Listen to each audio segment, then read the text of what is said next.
Prazer te rever, viu? Prazer é todo meu, Duda. Muito obrigado pelo convite. O Fabrício foi um dos alunos mais brilhantes que o curso Prevê teve em Bauru. Era o melhor aluno da sala dele, sempre se destacou e uma pessoa extremamente gentil, extremamente amiga.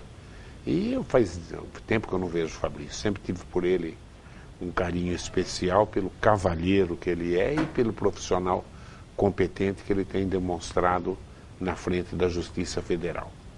E que espinho duro para vocês. Vai ter ladrão no inferno esse país, hein, Fabrício? Demais, né, Duda? A população está assustada com o que vem ocorrendo no nosso país, com certeza, todos nós. Nós que atuamos no meio jurídico, que já estamos um tanto quanto, infelizmente, acostumados com essas manobras que nós vemos diariamente, nós também ficamos de queixo caído com o que foi feito semana passada lá no Congresso. Você está na faixa de 40 e pouco, eu estou na faixa dos 70 já, viu, Fabrício? Eu nunca imaginei que corrupção, eu sei desde a minha juventude, para mim começou na época do Ademar de Barros ali, meu pai era demarista, inclusive, né? E se falava em milhares, depois virou milhões, depois virou bilhões, hoje se fala em trilhão. Que é isso? As cifras surpreendem, né? Surpreende, né? Os números, que coisa absurda, Quando a gente acompanha aí os acordos de delação premiada feitos pela Operação Lava Jato, feita na Operação Lava Jato, pelos colegas lá de Curitiba, e as pessoas físicas que vão ali pactuar aquele acordo, eles devolvem milhões e milhões de reais, assim, com uma facilidade que eu falo, não vai devolver isso. 7 bilhões. Sim, exatamente, 7 bilhões. 7 bilhões. 6,8 bilhões de reais. Pode isso. Aí um sujeito chega lá, eu faço acordo e devolvo 250 milhões, 300 milhões de reais. Sobra com eu só fico imaginando isso, né? Se ele está restituindo 200, 300 milhões, e o valor que provavelmente já foi diluído, já foi gasto, já desapareceu, não está mais em seu poder. Então os valores realmente são monstruosos, fabulosos. Ô Fabrício, logo que começou a Lava Jato, eu vi uma frase, passou despercebido na mídia brasileira. Eu não lembro se era ministro ou era presidente de banco na Suíça, que ele falou, eu não entendi, sinceramente, o que esse cara está querendo dizer? Ele usou uma frase assim, Fabrício, se a Suíça fosse receber todo o dinheiro desviado do Brasil, nós precisaríamos de mais 3 bancos na Suíça. Ele não teria capacidade para depositar todo o dinheiro lá. Certamente ele conhece as facilidades que esses paraísos fiscais dão, né, para o corrupto, para o desviador de dinheiro público. Então ele sabe qual é o montante que circula de forma escusa por esses caminhos, né? Então ele com propriedade pode falar isso. Como é que você viu o Congresso Nacional deturpando a ação popular das medidas contra a corrupção? Bom, Duda, acima de tudo, com uma insatisfação enorme, é uma situação incompreensível. Aquele projeto de lei de iniciativa popular que foi encabeçado pelo Ministério Público, né? Eu já vim aqui na TV Prevê falar sobre ele outras vezes. Ele foi completamente deturpado. Pelos deputados. E de todas aquelas medidas, salvo engano, aprovaram 2 ou 3. E no final das contas, na calada da madrugada, ainda aprovaram lá e criminalizaram a conduta de promotores, procuradores e juízes que atuam diariamente no combate à corrupção. Então nós realmente ficamos chocados com aquilo que ocorreu naquela semana. Eu, particularmente, comecei a acompanhar a sessão por volta das 11 horas e fui até onde o meu estômago suportou. Fiquei até umas 13h30, 4 horas da manhã. E os discursos eram tanto quanto raivosos e direcionados diretamente aos promotores, aos procuradores da República. Então, ficou evidente ali que havia sim uma retaliação pela nossa conduta no combate à corrupção. Claro, não tenho dúvida. Não era hora até se queria fazer alguma coisa de abuso de autoridade, sim, né? Não era hora de fazer, né? Porque todo mundo está sabendo. É como se eu falasse assim, vamos fazer uma lei contra o roubo no Brasil. Então a gente ressuscita os grandes ladrões do Brasil que vão fazer o Meneghete, o Sete Dedos, o bandido da luz vermelha, entendeu? Porque eles não enxergaram ainda que caíram no descrédito popular Sim. de uma maneira absurda. O povo, eu até não sei o que pode acontecer nesse país, viu? Se realmente eles continuarem com esse tipo de comportamento, Fabrício. É uma coisa preocupante para nós. Exatamente, Duda. É muito preocupante, porque aquele projeto de lei, ele aparentava ser uma saída, se não para resolver todos os problemas relacionados à corrupção, mas boa parte deles. A gente sabe que a impunidade, ela fomenta a prática de delitos. Então aquele projeto ele vinha combatendo, uma das vertentes dele era o combate à impunidade. Era tornar a corrupção um crime mais severamente punido, para tentar convencer o corrupto de que ele não deve se corromper. Então havia aquelas 10 medidas, né? E elas foram integralmente deturpadas, né? Houve algum benefício com a aprovação. Aumentou-se a pena para crimes funcionais, que são os crimes que a gente pode citar aí, que normalmente praticado pelo colarinho branco, pelo corrupto. As penas foram aumentadas, se conferiu o caráter de hediondeza a esses delitos. Mas, ao fim e ao cabo, o que restou mesmo foi a punição para juízes e promotores, que são os inimigos da vez, né? Infelizmente. O Sérgio Moro, ele fez, o Dr. Sérgio Moro, todo mundo conhece, dispensa apresentações, mas ele falou que o momento não era oportuno. Claro. Ele foi até criticado pelo ministro Gilmar Mendes.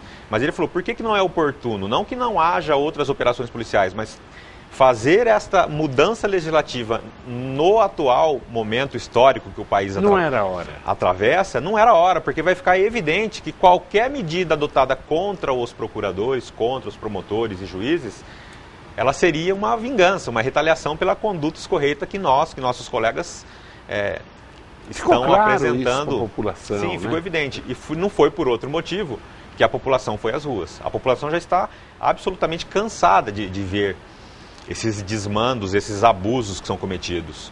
Então, ao verificar o produto da atividade legislativa naquela fatídica quarta-feira, não tiveram dúvidas. Entrou na pauta, né, a derrubada aí, entrou na pauta popular, né, a derrubada desse projeto de lei. Tenho dúvida. Como é que você analisa o episódio do Renan cassado, o Senado colocando que foi um choque de poderes e etc. Como é que você analisa? Bem, Duda, nós temos a separação dos poderes, a tripartição dos poderes, legislativo, executivo e judiciário. Evidentemente que eles são independentes, são autônomos. Ocorre que eles não atuam de forma soberana. Há um controle, existe um sistema de freios e contrapesos em que um poder controla o outro. Nesse caso do Renan Calheiros, era evidente que ele já não demonstrava mais condições de permanecer à frente do Senado, como presidente do Senado, e o Supremo Tribunal Federal, por uma iniciativa isolada, sim, do ministro Marco Aurélio, ele deu aquela liminar e afastou o Renan. Mas era a solução aventada naquele momento. Havia fundamentos fáticos e jurídicos para justificar aquela iniciativa do Marco Aurélio. Se politicamente foi equivocada ou não, isso é uma outra questão. Mas juridicamente era a medida a ser tomada e ele teve a coragem de tomar a medida. Hoje haverá uma reunião, uma reunião extraordinária, né, no Supremo Tribunal Federal, para decidir. Mas eu não vejo como dizer que o Supremo usurpou de suas atribuições e invadiu a esfera de atuação do Poder Legislativo. Muito pelo contrário, ele exerceu o controle que lhe é cabível. Ele foi lá e controlou, falou, olha, é ilegal, ele tem que ser retirado da presidência e deu a ordem. E essa ordem não foi cumprida. Então, o descumprimento da decisão judicial emanada do Supremo, da Suprema Corte, pela mesa do Senado, também é muito preocupante, porque ele demonstra, acima de tudo, o descumprimento e o desrespeito. Esse, sim, é uma violação da independência do judiciário. Não estão obedecendo à ordem emanada do Poder Judiciário. Se uma ordem judicial é publicada, ela deve ser cumprida. O Renan tem os meios para contestar, mas não descumprir como foi feito. Então eu acho, falando em tese sempre, que há aí um possível crime de desobediência e talvez até de prevaricação, pelo fato de os senadores não terem dado cumprimento àquela ordem emanada do Supremo Tribunal Federal. Vejamos, esperemos agora a decisão do STF para saber. Eu estou curioso também. Hoje a reunião, Hoje, né? eu quero ver o que o Supremo decidirá. Porque é uma situação bem delicada e eu quero ouvir, inclusive, os debates para tentar aprender um pouco. Eu tenho a impressão que vai confirmar, é claro. Mas realmente, o Fabrício, aqui entre nós, o Melo tem um histórico também de, às vezes, ter umas atitudes de vedetismo, né? Qual a diferença também, eu digo politicamente, não legalmente, de tomar atitude agora ou daqui uma semana, daqui 3 dias, daqui 4 dias, né? Sim. Eu não sei quais foram as razões pessoais que o levaram a isso, mas juridicamente, pelo que eu acompanhei na mídia, foi o fato de o Renan ter sido alçado à condição de réu numa ação penal, que corre lá pelo Supremo Tribunal Federal. Então essa modificação fática deu causa ao sustentabilidade, né, ao partido, pediu novamente uma liminar e aí o ministro Marco Aurélio verificou que os requisitos agora estavam presentes, né, e principalmente levando em conta que já naquele julgamento, embora houvesse um pedido de vista feito por um dos ministros, já havia um quórum qualificado, já havia mais da metade dos ministros votando, né, aquela questão. Então ele resolveu liminarmente tirar o ministro Mas Marco Aurélio. parece-me que o cargo dele de presidente do Senado era uma questão de 10 dias só, né? Foi isso que eu li, que faltava 9 dias para o Renan Calheiros deixar a presidência do Senado. Foi isso que eu vi. Ele poderia ter esperado? Claro. Creio que sim. Mas como os bastidores de Brasília são tanto quanto conturbados, então não dá para dizer aqui claramente o que é que se passa lá em Brasília. Esperemos a decisão do Supremo de hoje à tarde, início da noite. Eu acho que só um Congresso novo poderá, colocar no condicional ainda, ter moral para decidir qualquer coisa em relação ao comportamento do judiciário. Porque se todo mundo que está ali, a grande maioria é réu, meu inimigo é o judiciário. Quem pode me pôr na cadeia, pode... Você viu no Rio ontem, a esposa do Cabral foi presa também, né? Foi presa. Você tem toda a razão. Acho que o casal mais assintoso do Brasil era o Cabral. Sim. E a mulher dele, né? Esses políticos que hoje ocupam esses cargos, que têm o poder legislativo nas mãos, né, a iniciativa, eles que votam lá nas casas parlamentares, sendo eles alvo de investigações, é muito evidente que qualquer pessoa pode compreender isso, pode entender isso, que eles não têm condições de agir de forma imparcial. E eu, nas oportunidades em que eu me manifestei sobre o que ocorreu na quarta-feira, eu deixei isso bem evidente. Eles estão ali tentando, sim, se proteger. Eles visam ao interesse próprio. Eles têm projetos de poder, enfim, eles querem de alguma forma... São réus em potencial. Sim, são réus em potencial, alguns já figuram como réus e continuam legislando em causa própria. Então, esse projeto de lei é uma aberração. Espero que ele seja corrigido no Senado e, se não for, a minha última esperança é o Supremo Tribunal Federal reconhecer a inconstitucionalidade dessa legislação. Agora eu fico bobo de ver, né? Nem o Executivo e nem o Legislativo está sabendo fazer a leitura das ruas, né, Fabrício? Não estão entendendo que o povo não aguenta mais. Basta, para. Sim, Duda. Está previsto lá na nossa Constituição, no artigo 1º, parágrafo único, que o poder emana do povo e será exercido por ele, por meio dos seus representantes eleitos, ou diretamente nos casos previstos na Constituição. Então, o povo é representado pelos parlamentares, mas eles não se ativeram ainda a esse detalhe. Então, eles esquecem da vontade popular, da soberania popular. Nesse caso das 10 medidas contra a corrupção, nós tivemos mais de 2.500.000 assinaturas e assim mesmo, com toda essa legitimação popular, o projeto foi jogado na lata do lixo.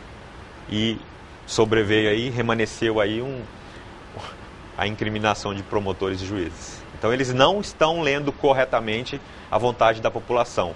É só observar essas passeatas, essas manifestações. Eu vejo gente ali que atuou tanto para tirar a Dilma quanto para tirar agora o Temer.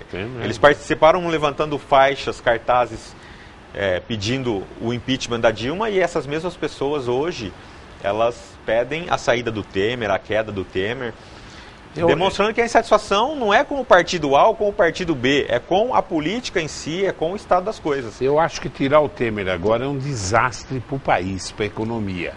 Mas eu reconheço que ele não soube fazer a leitura das ruas. Sim. Quer dizer, montou um ministério, inclusive, com muita gente comprometida com a Lava Jato. Sim, isso também nos deixou bastante surpresos, porque muitos dos indicados para ministro, para os altos cargos lá do Poder Executivo, eram pessoas que estavam sendo investigadas por nós. Então não dá para compreender como se corre esse risco, é meio que uma provocação, uma chacota com a sociedade, com o Judiciário, com o Ministério Público, em colocar essas pessoas, por mais competência ou incompetência que elas tenham, só o fato de serem réus, embora a gente tenha aí a presunção de inocência, né? Mas eu acho que não é uma medida mais acertada colocar essas pessoas ali. Vamos ver uma perguntinha, Fabrício. O Luiz Carlos da Bela Vista, ele quer saber a sua opinião. Se você acha correto que quando o magistrado comete um delito, ele seja aposentado com vencimentos integrais. Ótima pergunta, Duda. Eu sou totalmente contra. Atualmente, eu participo de uma ação de improbidade, eu represento o Ministério Público em uma ação de improbidade contra um juiz federal que praticou ilicitudes no exercício do poder, no exercício da sua função. Esse juiz ele pode sim ser aposentado compulsoriamente, mas ao final de uma ação judicial ele pode ter cassado essa aposentadoria, ele pode ter cassado o seu cargo de juiz. Então a aposentadoria, ela não é a única sanção aplicável a um juiz. Há a hipótese sim dele ser colocado para fora, dele ser exonerado dos quadros da magistratura. Eu sou absolutamente favorável a acabar com isso, tanto para a magistratura quanto a regalia para o Ministério Público. Lugar. Maus juízes, maus promotores existem em todas. Maus profissionais existem em todas as instituições. Então, o mau juiz, o mau procurador, o mau promotor, ele deve sim ser sancionado de maneira mais rigorosa possível, porque ele tem obrigação de saber o que ele está fazendo. Então, eu sou absolutamente contra. O que você acha? A delação premiada na Itália acabou com o domínio da máfia de décadas. Não sei se chegou até a um século. Aqui no Brasil, um efeito em cadeia, em cascata impressionante, né? Aonde nós vamos descobrir, nem é mais quem são os criminosos, quem se salva, né? Quem se salva. Uma minoria, né? Infelizmente. Qual a sua opinião sobre a delação premiada? Duda, a delação premiada é um instituto novo, recentemente novo, né, no nosso ordenamento jurídico, e ele foi utilizado lá na Lava Jato. E as pessoas criticam muito a delação por dizerem que aquela pessoa que está fazendo a delação, ela está, entre aspas, sendo um alcaguete, né, do crime, está delatando um parceiro, e que isso é um absurdo, porque eles prendem a pessoa e a pessoa é submetida aí a uma pressão, ou você fala, ou você fica preso, ou você é condenado, mas a legislação prevê, outros países do mundo prevêem a delação premiada como instrumento de investigação. E se não fosse a delação premiada, que no caso da Lava Jato, não descobri nada. Os colegas lá já disseram, nada seria descoberto, porque esse tipo de crime, se não houver ninguém externando que ele foi praticado, dificilmente você vai conseguir alguma prova indicativa de que houve um desvio, de que houve um favorecimento, de que houve um conluio. Então a delação ela vem sim para favorecer o resultado das investigações. Pode ter um lado negativo, mas o lado positivo é muito maior, né, Fabrício? Com certeza, com certeza. Vamos ver outra perguntinha? O José Leme, do Jardim Nova Paulista. O Tribunal Superior Eleitoral em Brasília, através do seu presidente Gilmar Mendes, deveria baixar portaria que ele pode fazer isto sem passar pelo Congresso, que os candidatos que têm processo civil e criminal, tanto na área federal, estadual ou municipal, não poderiam nem com recursos manter o registro de participar das eleições no Brasil. Qual a opinião do doutor Fabrício? Duda, por uma portaria eu acho pouco provável que isso ocorra, ele não tem esse poder. Nós temos a lei da ficha limpa que prevê algumas hipóteses em que a pessoa não pode se candidatar aos cargos no Poder Legislativo e no Poder Executivo. Mas por portaria, eu acredito que haja uma ilegalidade aí. Mas a lei ela tem aplicabilidade. O problema são as interpretações dessa legislação que dão aso aí a algumas aberrações que a gente conhece. Mas você viu, já um montão de prefeito aí já começa a rodar, né? Lá em Santo André, hoje o de Penápolis também, Penápolis, e está em outros estados aí também. Mas que coisa, não, Fabrício? Onde vai parar isso, né? Olha, Duda, eu confesso que eu fico um pouco desanimado, sem esperanças, assim. Eu vou tentar, a gente vai continuar lutando, mas se não houver uma mudança radical de pensamento, de cultura, o próprio operador do direito tem que compreender a legislação de uma outra forma. Infelizmente, o nosso país não vai sair dessa situação. A situação é calamitosa, a corrupção chegou a níveis assim inaceitáveis. A gente vê na região aqui, prefeituras, enfim, ela está arraigada em todos os segmentos. E isso independe de partido, independe de classe social.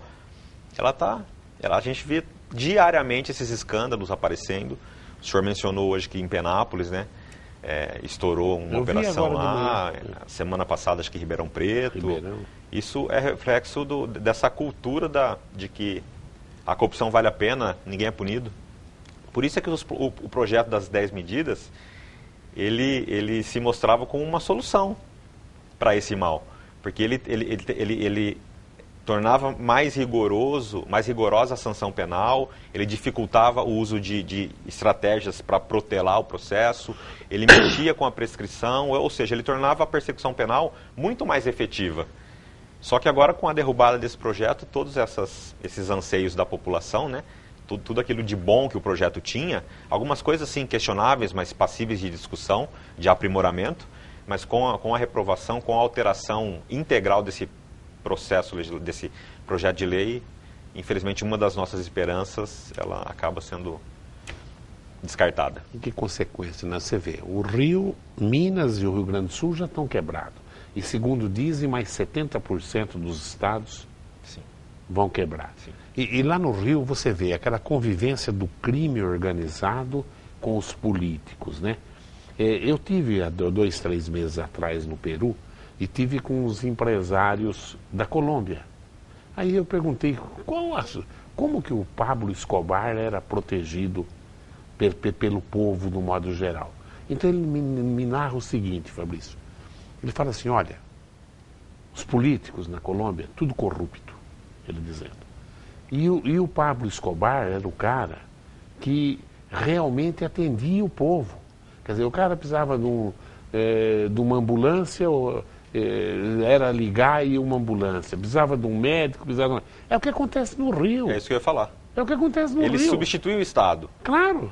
Na periferia, onde o Estado não atua, surge um Estado paralelo ali. Mesmo o povo que é contra a droga, finge que não vê. Ele finge que não vê, ele protege. Ele aceita todas aquelas imposições que as milícias, que o crime organizado impõe ali dentro daquela comunidade, mas é a única forma que ele tem de sobreviver com o mínimo de dignidade ali dentro. Claro. Ele tem proteção. Porque eles têm, você entra ladrão, de certa forma, eles controlam isso. Eles controlam o furto, controlam... Corta a mão do negro. Exatamente. A gente costuma terríveis, né? Ver isso aí pela internet, mas eles acabam firmando ali, impondo uma ordem que o poder público não teve coragem ou disposição para impor. Não tem dinheiro. O dinheiro está na Suíça, nas Ilhas Caimã. Essa alegação de que não tem recurso é descabida, né? É uma brincadeira, né? Principalmente quando a gente vê que o dinheiro... Só esse rombo recente é calculado em 10 trilhões. Absurdo. Imagine esse dinheiro aqui no Brasil. Você sabe qual é o PIB da China? 8 trilhões. É maior que o PIB da China. Maior que o PIB da China. Só perde do PIB dos Estados Unidos, que são 12 trilhões.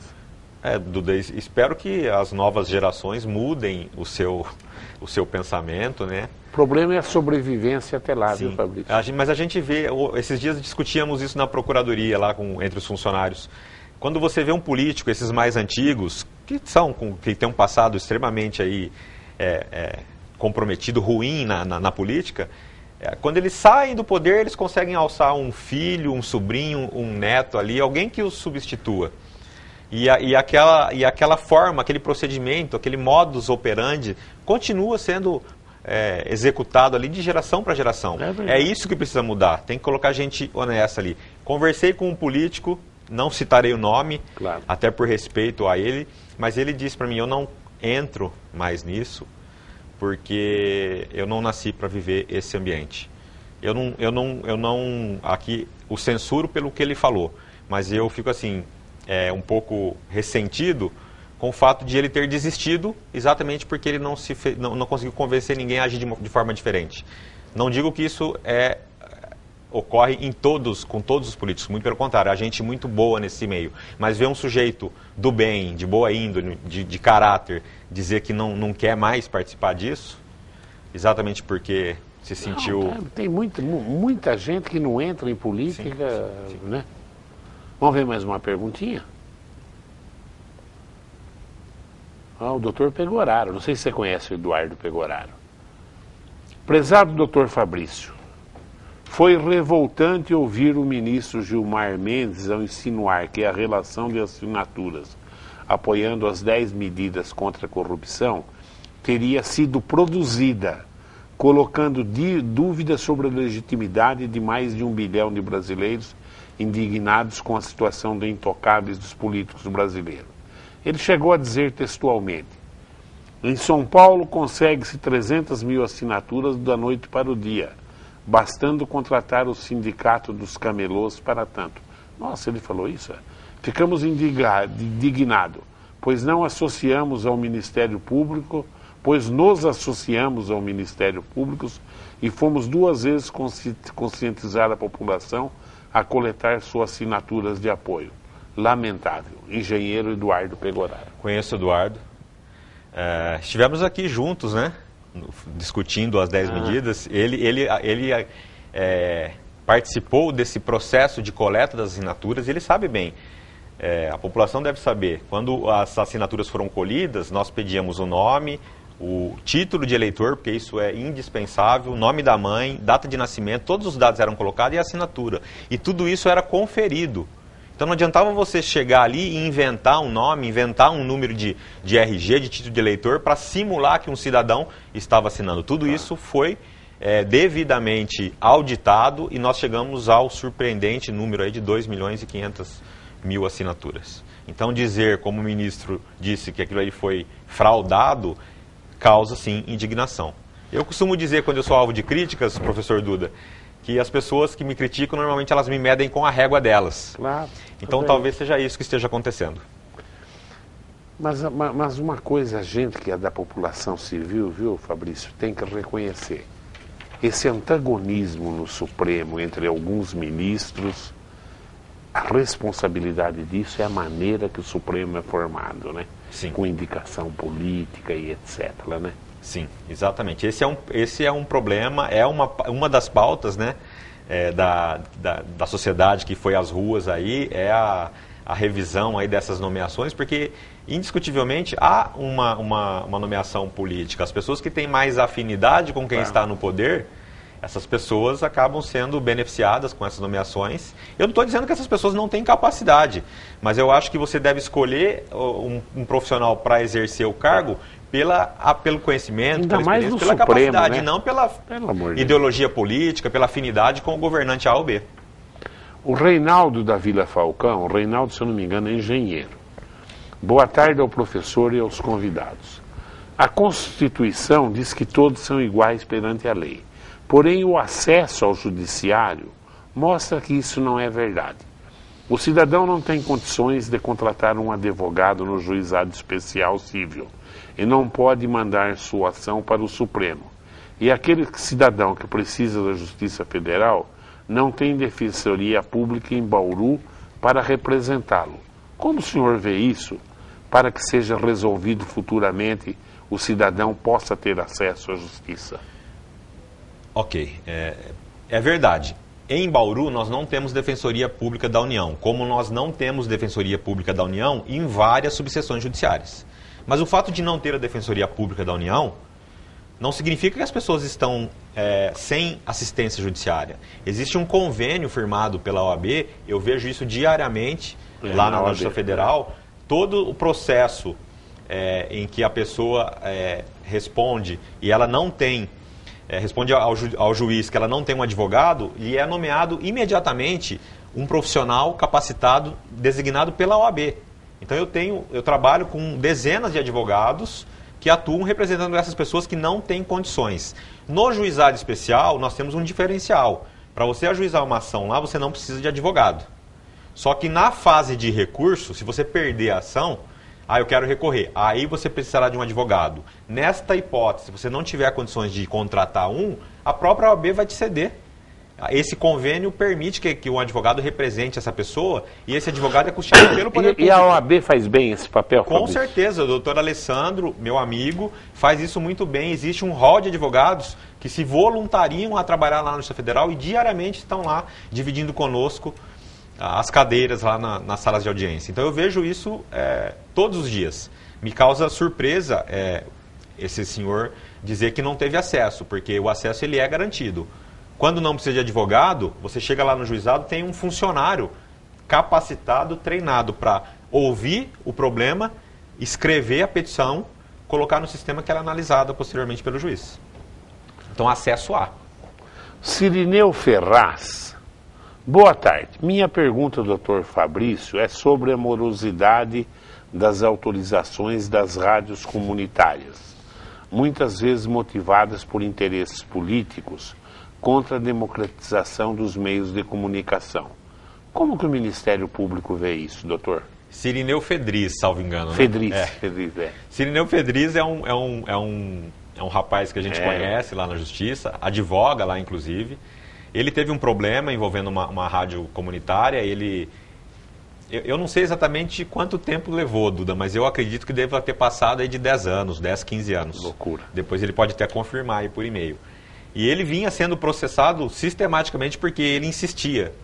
Ele era brasileiro, ele não desistia. Ele insistia, colocava no ar a rádio clandestina e a polícia ia lá e fechava, prendia, enfim, a Anatel o autuava. Quando ele me procurou, falou, estou com um problema, a minha autorização não sai. Eu falei, então tá, então nós vamos na Procuradoria e nós vamos atuar agora para combater essa omissão lá no Ministério das Comunicações. Marquei com ele na Procuradoria. E o que acontece? Por razões que eu desconheço, o processo dele andou e ele teve autorização. Então, essa demora, sim, ela é muito prejudicial, porque a rádio comunitária, ela tem uma função social, ela é um serviço... Democrática. Exatamente. Democrática. Precisava, sim, ser mais rápida.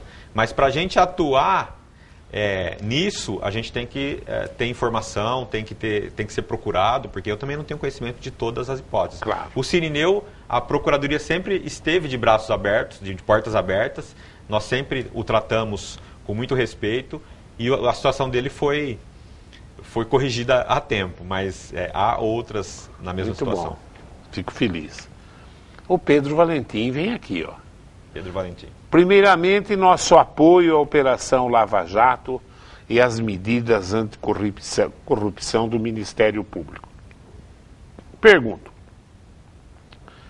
O Pedro, eu nem li a pergunta, mas o Pedro, quando vem, é sempre sobre o hospital de base. Vamos ver se é. Com a decisão do Supremo Tribunal Federal em cumprimento de pena, já na decisão de segunda instância, o Tribunal Regional Federal pode confirmar a condenação dos acusados pela Justiça Federal de Bauru de desviarem milhões do hospital de base? Nesse caso, o Ministério Público tem que pedir as prisões deles ou é automático? Bom, o Supremo Tribunal, professor Duda, recentemente ele alterou a jurisprudência, né, dele, reconhecendo que é possível se executar provisoriamente uma condenação desde que haja uma confirmação da sentença condenatória por um tribunal, certo? No caso do Hospital de Base, da Associação Hospitalar de Bauru, a nossa Operação Odontoma aqui, parte dos réus foram condenados. Assim que o Tribunal Regional Federal confirmar essa sentença... Ainda não confirmou. Ainda não, esse recurso ainda está pendente. Assim que ele confirmar, é informada a Procuradoria né? Na verdade, o processo baixa do tribunal, o juiz abre vista para o Ministério Público e imediatamente o Ministério Público requer ao juiz o início da execução penal. Então, eventuais prisões, a que eles foram condenados, né, já poderão ser executadas assim que o processo for chegar aqui em Bauru novamente. Hoje ele está no tribunal. Quando ele voltar, isso é um compromisso que nós, procuradores da República, assumimos com a população bauruense, é de dar imediata execução a essas sentenças condenatórias. Beleza. Fabrício, você quer colocar mais alguma coisa para a população de Bauru?